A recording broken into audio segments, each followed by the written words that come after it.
Okay, these are a couple of small abstract acrylic works on paper.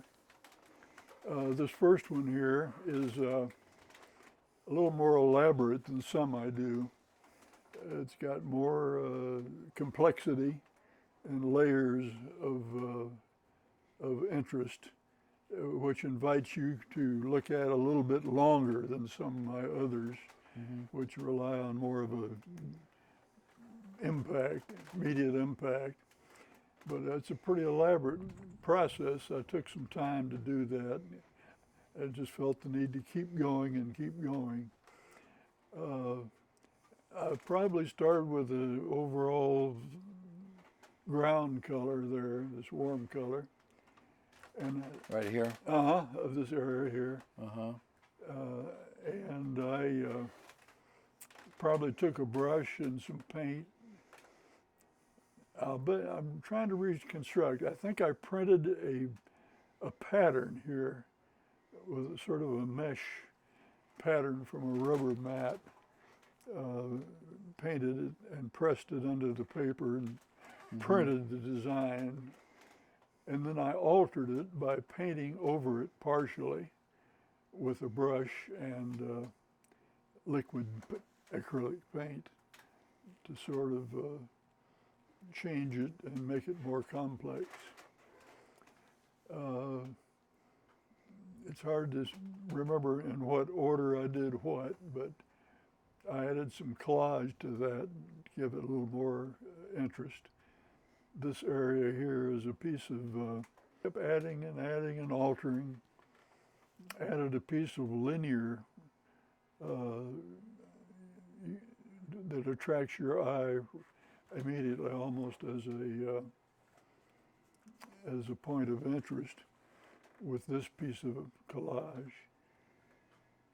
And then finally, I think I did some more painting up here and printed a shape, a black shape, as an accent, a dark accent.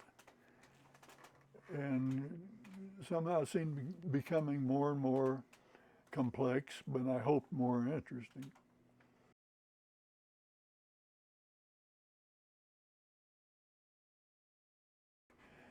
Would have added anything, so let it be. This one, I started out with just some very big shapes, uh, blue, red, basic colors. And it looks like I scraped into them, into the paint with some sort of a comb-like tool, dragged some paint down to make some linear elements. And when I was looking at that, it seemed to be, boy, it's getting dangerously too balanced, this half and this half. That's bad composition, becomes boring. So I added a piece of collage here. The red in the collage kind of extended this red and made a larger shape, which restored a sense of imbalance, which gave it more of interest. The collage piece is from a Coca-Cola carton, but it's cropped in such a way that I don't think you recognize it for what it is. It's just two curvilinear shapes, and that's all I meant it to be, of course. I didn't want anything recognizable.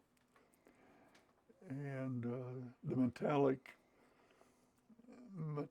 background of the collage piece from the carton added still another dimension. So it wound up with some sort of a balance. So when you add your collage pieces, tell me about that process. Okay, I've got a collection of collage pieces, or I can create new ones. And I have pieces that I can tear and create new shapes and try them in place and see how they're going to work if they add something. And when I decide something is interesting and would be a good addition, I coat the back of it with clear adhesive and press it down, and it adheres permanently to the piece. So it's very flexible. You can, all kind of possibilities. Is there a, doesn't feel like there's a layer of that on top of it. So did you put the glue or the adhesive or whatever it is on top of this also? Sometimes it winds up being on the top and can serve as a coating, top coat also, a varnish. I've seen you do that before, and I was Yeah. curious. In fact, I've seen you do that mostly Yeah. before. I wonder why. Yeah, it'll lose out the sides, so I just brush it over the, which further protects the surface. Right, but I mean, That's right. you would have lost your metallic if you'd covered this. Yeah, So I'm asking, there must have been a conscious decision not to yeah, put another surface on top of that surface. that's Is right. that- I want that to be. No, you wanted to retain the metallic. That's right. That's what I thought. That's Mhm. cool. That's Yeah. really cool. I had the choice of doing it. Could have done it, but Sure. yeah, that's the beauty of this non-objective. You have no limitations. You can just let your imagination run free. Cool. All right. Well, thanks. Okay.